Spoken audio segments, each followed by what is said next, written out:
Welcome, everyone, to the Dimensional Fork in the Road Summit. We are gathering with an inspiring group of spiritual teachers, light workers, shamans, and wisdom keepers to explore the fifth dimension and the road ahead of us. This event is designed to open space for all of us to engage with our evolutionary choices. It's also to offer a tangible vision as well as practical tools to forge a high-frequency pathway for humanity. So step into the sacred space with us and immerse yourself in the consciousness of the fifth dimension.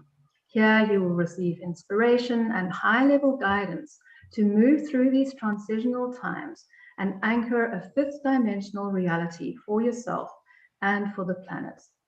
My name is Heather Lynn. I'm your host and the creator of this event. My guest today is Dr. John Ryan. Welcome, John. Hi, Heather. Hi, I'm really thrilled you could join us. And I'd like to introduce you more formally to our audience before we get going with your topic.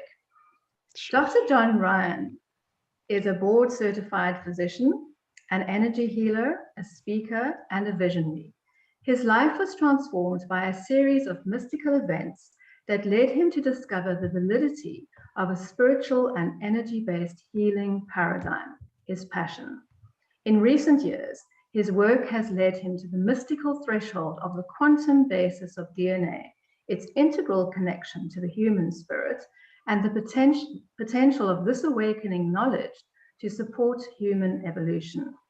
Dr. John's goal is to bring this information down to earth so that everyone can benefit from the emerging knowledge available in this awakening time.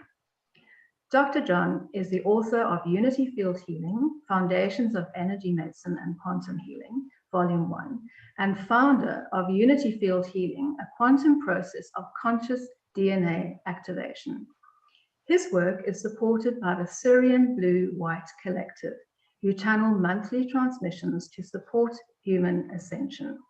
Dr. John lives in Ottawa, Canada. His topic for us today is quantum DNA, healing, ascension, and shifting timelines. So I can't wait to get stuck into this fascinating topic. John, you are a physician and an energy healer, and that's still quite an unusual combination. Can you tell us about how you've landed on this path? Absolutely, yeah. So Heather, a big welcome, first of all, to all the viewers too. I think this is an amazing opportunity to spread information and for us to align with the shifting energy of the planet, which we'll talk about today as we go through the talk. I just want to say hi to everybody before we get started. So my background is in medicine. I'm a specialist in diagnostic imaging. So I work in CT and MRI and all the diagnostic tools of radiology in medicine. But back in the 1980s, the very end of the 1980s, I started to have kind of unusual experiences. I started to have these spontaneous out-of-body experiences. I would start to see energy fields around people, and without any provocation, I was kind of at the end of my medical training at the time, and I really wasn't a meditator or a spiritual seeker or anything, specific in terms of seeking. This really just started to happen in a spontaneous way for me. But it was a confusing time and a very difficult time in some ways, because I really had no idea what the heck I was living. As all this started to happen, I didn't really have a frame of reference. I didn't have friends who were doing spiritual things. And at the time, there was not a lot of literature about these kinds of things. Like today, we have a plethora of information, but back in the day, there was very little available. So it kind of launched me on a seeking quest, because I really needed to try to understand a little bit better what I was living. And so I started to learn about, and there's a whole series of synchronicities. I won't really take the time to kind of unfold all that right now, but just to say there was a kind of a guided process that unfolded, and it brought me to different people, to different sources of information, to different teachings. And I began to put together in a way I could understand the types of things that I was living. And also more specifically, why I was living it, because my work, of course, is in medicine and healing. but it was opening me to a very different way of seeing things, something that, of course, you don't learn in medicine, traditional Western medicine. And so I began to explore energy healing, the relationship between consciousness and well-being, all these types of things, and came to understand how profound the mind-body connection is, and how there's a whole spiritual realm of energy and consciousness and what I call reality that we don't necessarily see in the physical 3D world, but it has a profound impact on our health and our well-being. Yes. And so that's kind of how I got into spiritual work and energy healing work. And you can't make that transition without becoming spiritual in some way. Like, you really have to start to understand we're souls first and foremost. We're a field of consciousness that comes to inhabit a body. And our presence here on the planet is by design. It has a purpose. It's important. And the things that we encounter and face in that journey are integral to our own soul's path. And when you start to understand that, you realize healing is part of a bigger paradigm. It's really part of the soul's journey on the earth, and sometimes mission on the earth.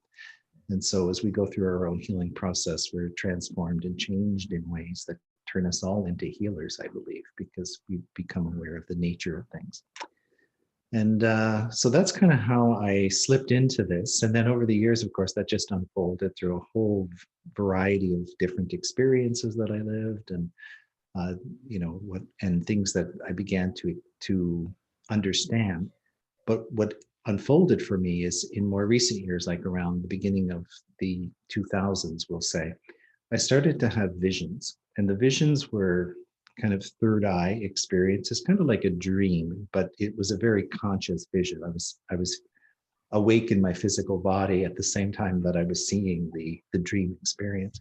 Right. And they contained teachings and information. They were showing me the nature of what I refer to today as the quantum DNA system, and how that is an integral part of our spiritual connection. And it's a place where both issues and gifts are kind of stored for us, that are veiled from us during our incarnation until we're ready to awaken to them. And so I began to be taught from a spiritual plane, if you will, about the nature of this reality, and then how to use that or bring it to life through healing work and in a healing modality. And I'm summarizing that in like a phrase or two. It took me about 12 years to put it all together. So it sounds simple, but that's really what happened and how it unfolded. Yeah. So the visions became kind of my primary teacher, if you will. Okay. And then the work in Unity Field was founded on that. So. Gosh, what an amazing journey. And yes, as you say, these journeys, I mean, they take a long time, and then you have to sort of try and encapsulate that in a few words. But I really want to dive into the quantum DNA, but before we do that, if we could just unpack your topic a little bit. So you talk about ascension and you talk about shifting timelines. Can you explain, first of all, your understanding of what the ascension is? Yes. So it's a very important foundational understanding, because the ascension is really the reason we're having this conversation today. Yes. So everything that's happened in the world of healing and energy and consciousness, all the things that are on the forefront of healing in the new energy, if you will, or energy medicine, it's all being stimulated by a process that's much bigger than simply the awakening of energy medicine or energy healing. It's happening because of a fundamental shift that's taking place on the planet. Mm-hmm. And so this is a strange thing for people to learn about or think about at the beginning, until you get enough information where you can begin to understand the nature of the process at hand. But the Earth is going through a transition. We've been kind of living in a world that was designed for its own purpose, its own teaching, its own lessons, and humanity was kind of evolving along. And then all of a sudden, we get to this place where we have to think of the planet not in terms of a planet, or simply even a planet in the solar system. We have to think in terms of galactic knowledge. So our solar system is in the galaxy. And the galaxy is part of the universe. So things get really big, really quick when we start to talk about those kinds of things. And what's happening is our solar system is moving into an aspect of the galaxy where the energy that's coming towards the Earth and being fed to the Earth through the sun is amplifying. And this is by galactic design. This happens because of the way the whole universe and galaxy is kind of constructed. And so because of this energy arriving on the Earth, it creates fundamental changes. Now, humanity had a choice to make, because when we think outside of the scope of just the Earth, we think in galactic terms. The Earth was moving into a part of space where the energy is arriving. But the humanity that, us who are present on the Earth, had to be at a level of evolution to be able to begin to receive this higher light and information, or we would, the energy would kind of drive us astray. It would create more problems than benefits. And so what's happened in a galactic sense when planets arrive at this place is the civilization, so humanity, has to be spiritually ready to rapidly go through a process of ascension into what we would term an ascended civilization. And so a lot of the Earth process up to that point is to prepare humanity to be ready for that. And so people talk about a date called the harmonic convergence, which we can kind of think of like a day where the spiritual maturity of the planet was measured to see if there was enough spiritual presence on the planet to accommodate this rapid change. And so when I say spiritual presence, I mean love. Had humanity manifested love in its fullness to a degree that it would be able to sustain a very rapid rise in both consciousness and energy and information. And the outcome of that measurement back in 1987, the harmonic convergence, was that we did make it through. So what that did was catapult the Earth into a future to prepare it for the ascension. And so subsequent to that, lots of things happened on the planet, and people who channel information like Lee Carroll and Cryon and lots of other sources of information will often explain that the magnetic grid of the Earth had to be reconfigured at that point in time. And the reason that was happening was to prepare it for this very rapid rise in energy. In other words, it's creating a vessel that can safely receive the energy and information and hold it into the form world of the planet. Now, the planet can't do that alone. That's just a preparation for the change. But the change also occurs through human beings simultaneously, because the Earth was prepared, if you will, for humanity to evolve through this experience and hopefully to succeed in creating another ascended civilization. Right. So that's kind of the background of the ascension. Now, when we bring that into context of what's happening in human beings, as humans, we're also being adapted energetically to be in this new energy. So to be prepared to receive energy and information, to go through energetic adjustments in our body that will bring our physical bodies to a greater state of balance, overall health, well-being, increased longevity, all these types of things. And so that's to allow humanity to begin the process of going into what we would call an ascension cycle or a golden age, or people refer to this in all kinds of different ways. Yeah. And so healing is integral, because all these energetic changes are really what the energy medicine we're talking about is really about. We're bringing in new energy, new information that allows healing to occur in a really mystical way. Yeah. But really, we really are living in exciting times. And I know it's turbulent as well, and there's challenges, but it really is so exciting. And this whole concept of galactic knowledge flowing in is incredibly exciting. Can you elaborate on the concept of shifting timelines and explain how this works? Yeah, for sure. So going back to what we were saying earlier, is because the planet was at a point of choice. In other words, we, through the process of making this decision whether the Earth was ready to go through an ascension cycle, it changes the timeline of the Earth. So in other words, the Earth was, the way time unfolds is it's the outcome of probabilities based on consciousness being held at a point in time. And so Wow, the Earth was wow. on a path. Can you say that again? That's so amazing. Time is the outcome of probabilities. Being held in consciousness at a certain moment in time. So, for example, if we hold a certain reality in our minds, we keep feeding it with consciousness and energy, we tend to materialize or make manifest that which we're holding in mental form. And so the Earth as a collective process is this outcome of all kinds of elements of consciousness working together, whether they realize it or not, to create certain experiences or certain manifestations. And so the Earth was on its timeline. It was kind of following through with the outcome of individual and collective aspects of consciousness that were being held by humanity.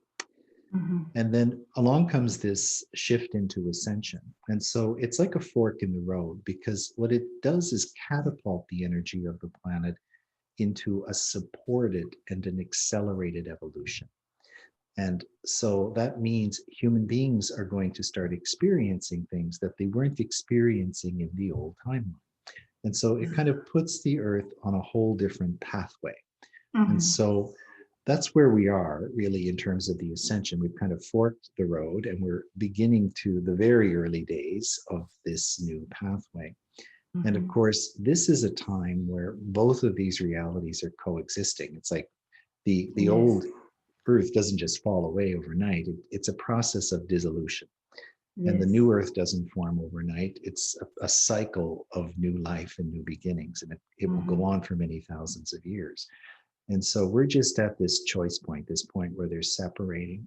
And interestingly, the Syrians that you mentioned in the intro, they gave a message for 2022.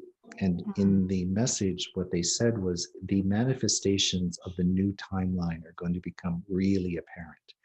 And so we're going to kind of see things in the old Earth really falling away, things that can't be sustained in the energy of where we're going. And we're going to see things emerge that are really aligned with the energy of the new times in a very concrete and 3D way. So I think 2022 will be a very powerful year, a little different than the last two that have been tumultuous, but more chaotic than anything. I think we're going to start to see some positive things, some outcomes, and some changes that are really developing. Wonderful, wonderful. Well, that is good news. Yeah. And yes, it's so important that we are doing the work, as you say, as humans, for this consciousness to come through us. How does quantum DNA factor into this evolutionary process? Can you explain the quantum basis of DNA? Yeah, so I can explain what I was shown in the visions. I mean, I've read other information and things that people have said about DNA and so on, but I'm going to explain it in the way I was shown because it's the most direct source and I think the purest source of information that I can provide. What I was shown is that when we are in spirit, when we're as a soul, when we're in not on the earth as an incarnated human being, but we're in the spiritual world preparing to incarnate, we will go into this space where we visit the earth energetically and we will prepare the lifetime. We'll come down to the earth in consciousness, if you will. We'll decide where we're going to live, who our parents are going to be, all this kind of stuff. And we'll prepare for ourselves a very specific experience that's coded with probabilities. And the probabilities are defined by what the purpose of that lifetime would be. So in the old energy, say, for example, you're going to come to Earth, you're going to experience work as a healer, you're going to be a mother, you're going to maybe work through a little bit of karma around something that you created in another lifetime. You'll kind of soup together aspects of energy that will support the probability of you having an incarnation that supports what your soul wants you to experience in that lifetime. And so we soup together this energy. And the way I was shown is it's brought into like an octahedral structure of light, like a double-sided octahedron. And that structure is a quantum structure, and it comes and it merges through a crystal in the earth with the body of you as a developing baby. And so it's a field of quantum information from your soul or from the world of spirit that merges with a physical baby that's developing on the earth, that you have, that is you. You know that's going to be you as a human being, if you will. And so this energy merges, and it contains within it a connection to a structure that I was shown that I refer to as the 24th chromosome, or the spiritual DNA. And in it is a memory. It's like this field of energy and information that has the form of an energetic helix. It really looks like a strip of DNA, like a spiraling helix. And in this field of quantum energy is the energy and information of your whole soul's journey through time in this galaxy. So it's all of our past lifetimes, for example, will be present in the information coded in this structure. Information about our future lifetimes, things that we'll experience from the perspective of time in the future. And all of this is embedded like an Akashic record within this structure of DNA. As the Earth moves into this ascension time, what's happening is when we were born historically, we would have very limited access to that Akashic field. We would have influence from it, but we wouldn't necessarily understand the root of the influence or the origin of the influence. So you'll meet people sometimes who are very artistic, or they're very musically inclined, and they've been that way since they were 2 years old. To learn a certain art or trade or skill is so natural to them. And you realize part of it is already there. Like somehow they've had experiences that is, it's like relearning, or it's making it very easy to learn. And that's true for every human being in essence, but the kinds of things we're drawn to or interested in will be different depending on what our soul's overall big purpose on the planet is really all about.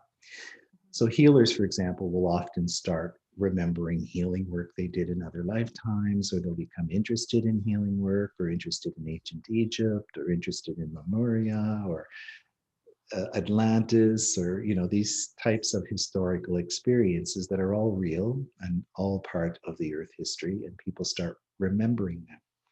And that does two things. It awakens both positive and negative attributes of that past.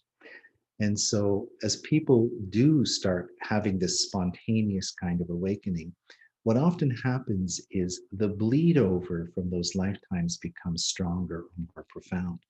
And if you've lived difficult things in those lifetimes, it's difficult for you when you start to remember, because you remember the fear or the emotion around the experience. So for example, with healers, one thing that often happens is they'll start to awaken, and then they'll become very afraid of the awakening, and they'll try to shut down. Like they'll take a step forward and then a step back, and a step forward and a step back. They'll start to doubt and fear, and then they have to work through those layers. And at some point you realize the reason all this energy is there is because of memory. So healers often brought their gifts forward in other times when the world wasn't quite as ready for them. And in doing that, they were appreciated for a short time, but then feared because of the things they were doing. And so, all the talk of, witches and all this kind of stuff, it's all about the energy of society being afraid and then killing and, hurting people who have brought these kinds of gifts forward. So you can imagine when that starts to happen, you think, don't go there. This doesn't end well. So there's a real protective energy. It kind of wants to keep you safe in that experience. But the reason it's different is because we're going through the ascension. All of that was kind of a preparation for now. And so it's time to start letting this light out. It's to let this ability out to reconnect with the energy within our spirit, let the energy come up through us and flow through us in different ways. And so that process is a journey of healing for many people, because you kind of have to work through all these layers and experiences in doing that. But the other thing that awakens, it's not all challenge and difficulty. The other thing that awakens is the gifts of these times. You start to remember your ability to do healing work. You start to remember to manifest with consciousness and all the things that we talk about in the energy of the new times. And so we start to move into this space where you don't really operate on the same operating system. I guess we can speak in those terms because we're all a little computer savvy these days. So it's like shifting our operating system. And as we move into the new energy, we go into a flow where we are working through guidance that's transrational. So in other words, you start to rely on your intuition. You start to rely on inner vision. You start to rely on your inner abilities to guide you, to teach you, to support you, to help you with your own personal healing or your journey, to overcome challenges, to develop new skills and abilities. And you become aware of your connectedness to a field of energy and information that other people are also part of.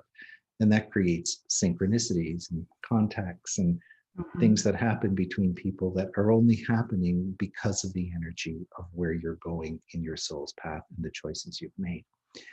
An important thing to say is that all of this is under the auspice of your own soul. So for example, if a person wants to shut down the process, they can. You have the right of free will, if you will, as a human. And so we're all able to move into the rhythm of moving forward or shut down the process of moving forward in some way. And therefore, the work we do is all about going through the barriers, the fields of resistance, the things that get in the way of that forward movement. And by doing that, we begin to create a life that's much more interesting, so full of intrigue and new information and healing that's not available in the old way of doing things and all that kind of stuff.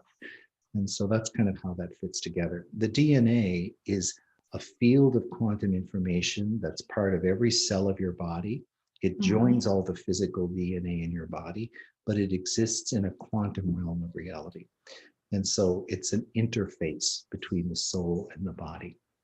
And so that's why it's so important to understand that connection, or that the nature of that structure, if you will, to really realize how it all fits together. Right. Yeah, that's fascinating. And just understanding those connections. How can people, with this understanding, and people who exercising their free will really want to move with this new energy, how can they best support themselves in aligning with the new energy on the planet? Yeah, it's a really important question, I think, Heather, because like I said, there's a free will aspect to this. It's something that it's happening on the planet. If you're aligned to it, you understand what's happening on the planet and you kind of get with the program. If you don't understand what's happening on the planet, you are afraid of the change, or you're afraid of the dismantling of the structure of the world as we knew it.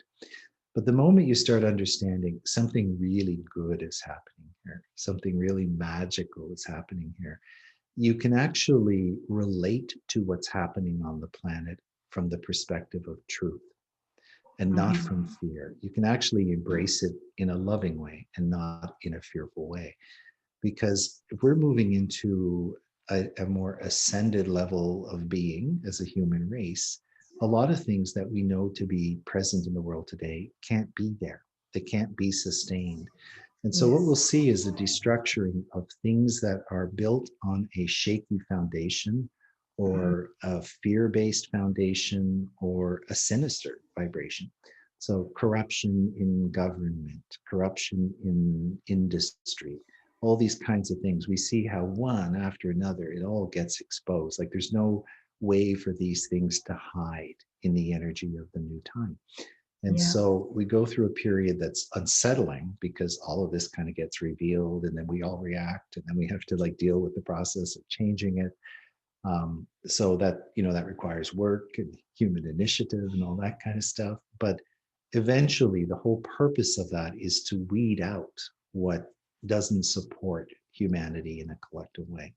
And that's why there's such an interest now in, organic food and clean energy systems, things that don't pollute the environment, things that are not destructive to the earth and to other species on the earth, for humans to have a certain kind of a lifestyle. And so all of this has to be restructured, and the new things have to be brought in to replace these old things and to enhance them and create a world that's really based in a different kind of a consciousness than the old one, not one of competition and duality, but one of unity and working together for the collective betterment of humanity and the planet as a whole. And so it gets big, it's small and big at the same time. You kind of look at it from every Absolutely. perspective. Yeah, it's those small daily actions and those practical things that people do or don't do in their lives. And this is really big picture that's unfolding. So yes. 100% true. Yeah. That's right. So how do you see the fifth dimension? I mean, we've spoken about ascension and evolution, but I'm really curious, how do you, I mean, everyone has a different language, but how do you see the fifth dimension? Is that where we're headed? It is where we're headed. It's not limited to the fifth dimension. Kind of what happens after the third or the fourth dimension, if we include time, is we move into a field where there's a quantum interface. And so once you step past the veil of the fourth dimension, you move into dimensions, all of them. And so it's kind of like you go from 4 to 12 or however many you want to imagine are part of the universal structure. People see that in different ways.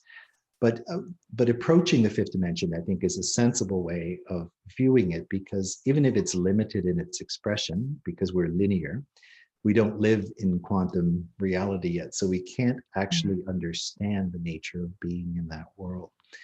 The way we are is we're being introduced to the attributes of that way of living. So, for example, as humans, we're beginning to trust intuition. Well, to be an intuitive person and trust your intuition means you're trans-rational. And so the 3D world is super linear. You make a plan, you execute your plan. It's very structured. It's, time is known. It's all kind of there as a structure. But your intuition works in a way that knows things you don't know. So, for example, your soul may know that in a year from now, there's a very good probability that you will want to make a choice to do something in your future. And it's going to begin preparing you to be ready for that when it happens. And you'll get an intuition, and it might be to watch a video or listen to an interview or read a book or go to a seminar or, these kinds of things. And then when you do that, you will have an experience that you could never have planned, because it's exposing you to something you didn't even know existed. Right. Okay. So how do you be rational about it when you don't even know it's there? And so your soul knows it, but it has to speak to you in a new way.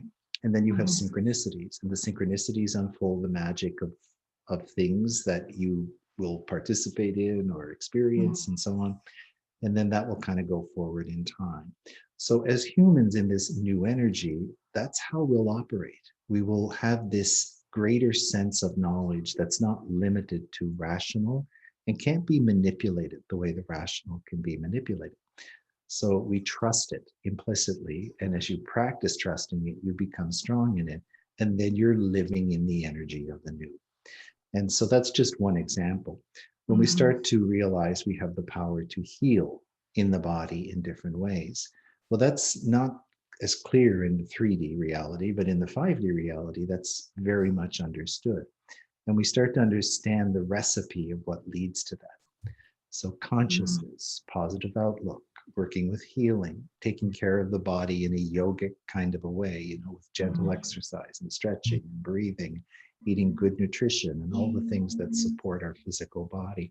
But we're not doing them because they're being sold to us. We start to do them because we recognize the inherent value in doing that. Yeah. And that's a very different reason to make a choice than to be convinced you're missing something or you're not good enough, or the kinds of things that we use in the 3D world to make choices. And so slowly we kind of slip into a consciousness field where it's aligned with the energy of the new. Now you can imagine, as the whole planet starts to move in that orientation, the nature of relationships begins to shift. The nature of what people will support collectively and will not support collectively begins to shift. And you start to see day by day the planet evolving into a higher consciousness construct. Then on top of that, we have these new kids that are being born, and they're kind of wired up in energy for the new. And so they're creating all kinds of problems in the old system. You know, they're hyperactive and they can't focus, and yet they have these magical gifts and abilities. Yeah. So we recognize they're so different that they're really here for the new. They're just here now, but growing up into a life when the new is ready for them. Yes. And so they'll be, you know, part of that, and they'll kind of take the mantle of that and bring it forward for the next generation. And so you kind of see how it's a process that unfolds. And there's aspects of it that we can understand, but a lot of it is yet to be created in terms of what's specific for humanity. So there are attributes of an ascended civilization that we could talk about, but how human beings will manifest that is up to us. We'll actually go through a creative process where we bring it to life through our experiences on the planet. Okay. So nobody can really say it's going to exactly look like this or exactly look like that, because that's yet to be determined.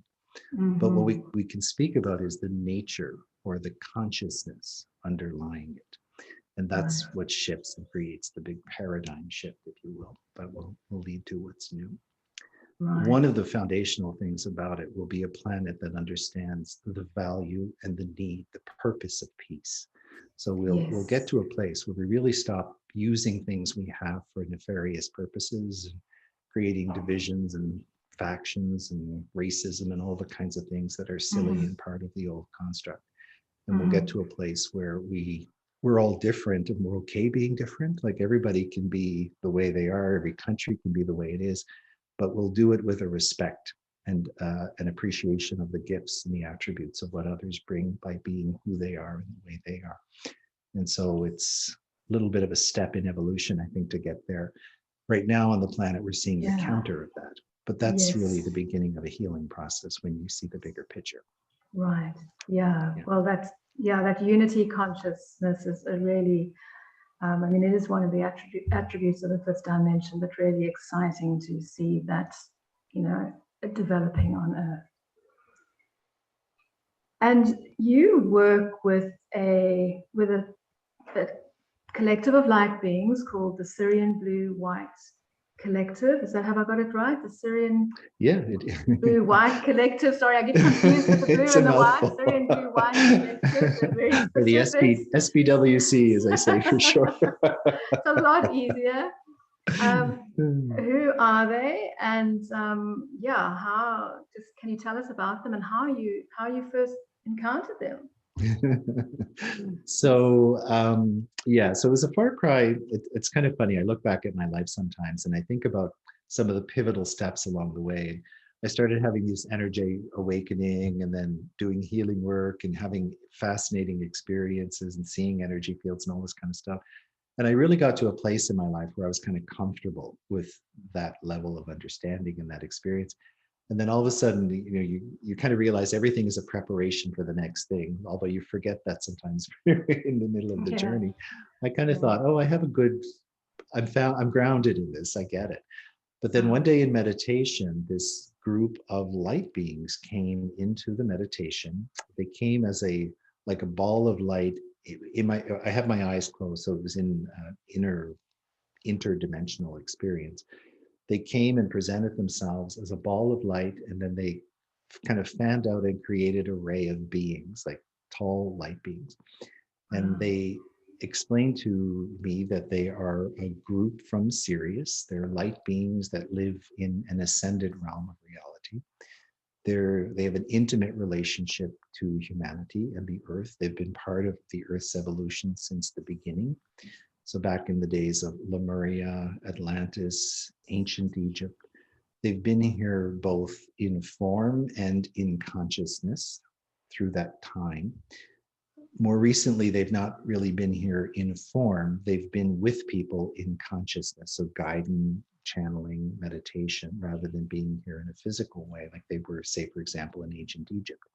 Right. But they're here now because of the Ascension journey. So they're here to support humanity to move through the challenges and the difficulties of the energy of these times, because it's interesting to understand and to feel positive about the process, but we're also humans living in a 3D world who are encountering the transition at the same time. And so it's very well recognized spiritually that that's not an easy thing to do. It's very honored. It's very noble to do that. So kudos to everybody listening.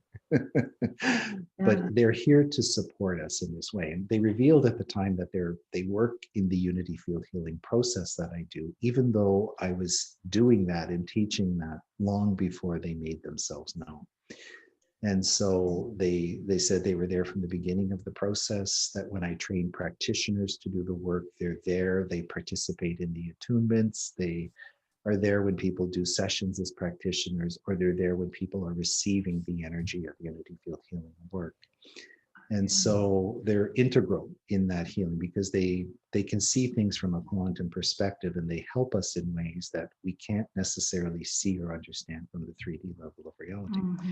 So they work with humanity to support us in the process. And they also, when they introduced themselves, the real reason they came at that time was because they wanted to begin a series of monthly transmissions. And so this is a guided meditation process that's done through a teaching and then followed by a meditation and a transmission that are done each month. And so there's one it's always on a Thursday night at some point, usually in the middle of each month. And so that's done as a live online event. And then it's about a 3.5 hour event. And so there's a teaching that covers the topic of what the energy of that month is about, and then a meditation to produce a transmission or an attunement or a quantum healing process work to support people who are doing it. And so that's been happening now for the last 2 years. And we're just about to begin the third cycle this month, and actually tomorrow night.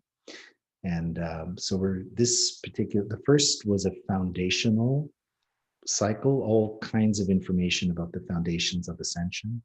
The second group was about, I didn't understand this until the end, but it's about accessing higher light fields. It's about connecting to aspects of star consciousness, quantum fields, metatronic light, all kinds of things that are woven into the high level of the Ascension process. And then this cycle is all about making that real or bringing it down to earth. And so we're beginning this cycle with ancestral healing and unwinding the veil of the mother line, unwinding the veil of the father line, and then unwinding the veil of the soul's specific path of incarnations, so that we can kind of free up the energy, if you will, to really begin to feel connected to our higher self, to these higher aspects of our own being. Right. And so they do both the unity field work and then the monthly transmission. Okay. So they really have supported and influenced your work. Yes, very much.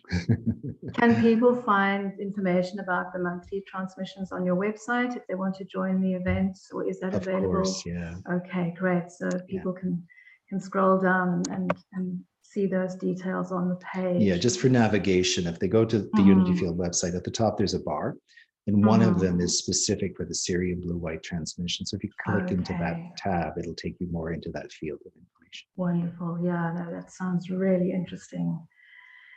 And before we end off, any final wisdom to share with the audience, either from yourself or from the Syrians? I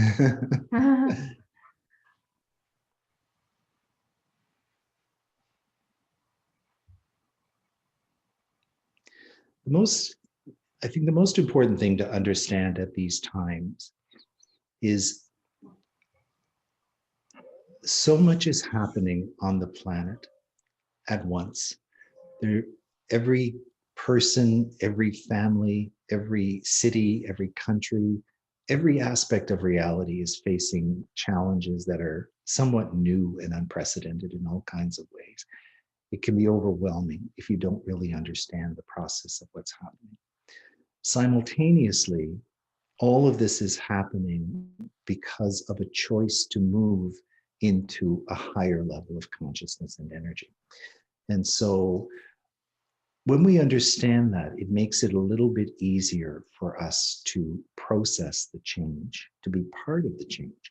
And so the things we can do to be helpful to ourselves and to the process as a whole really is to learn, to expose ourselves to information, to open our minds to information, to be discerning about information. If it doesn't feel right or resonate, trust it. If it feels right and resonates with you, move with it.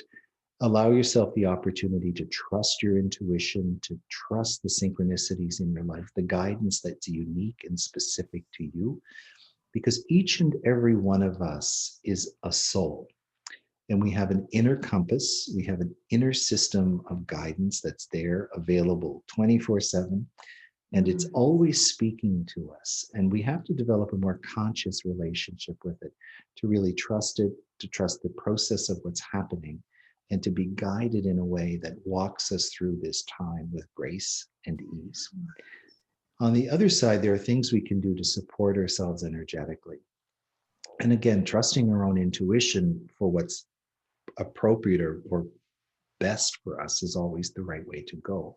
But there's so much available, tools for energy healing, for guided meditations to help integrate aspects of energy and evoke certain kinds of healing or releases in the energy system.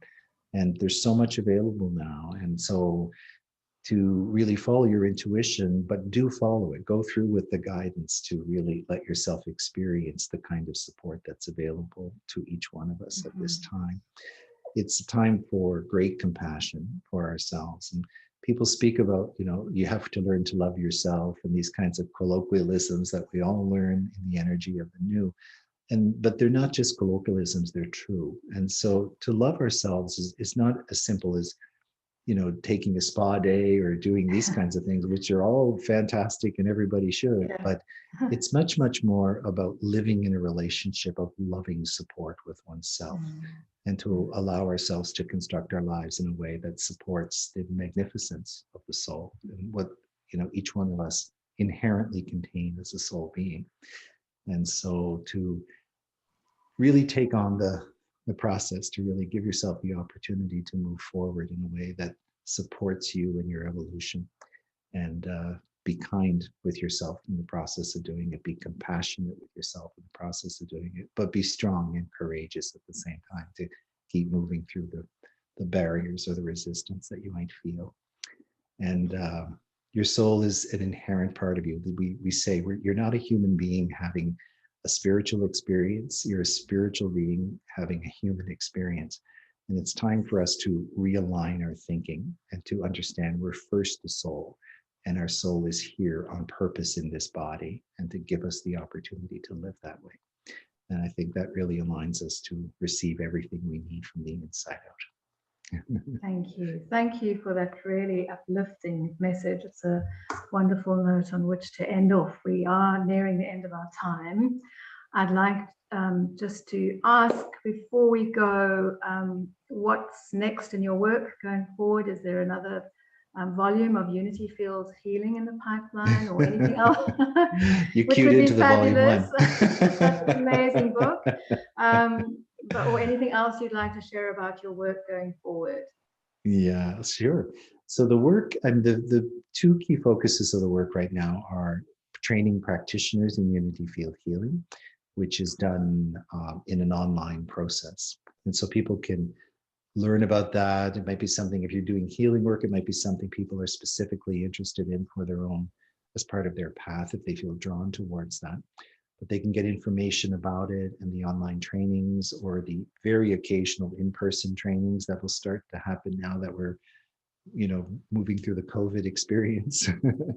And most of the trainings are mostly done online, so they're accessible from all over the planet, which is fantastic. So there's practitioners now all over the world.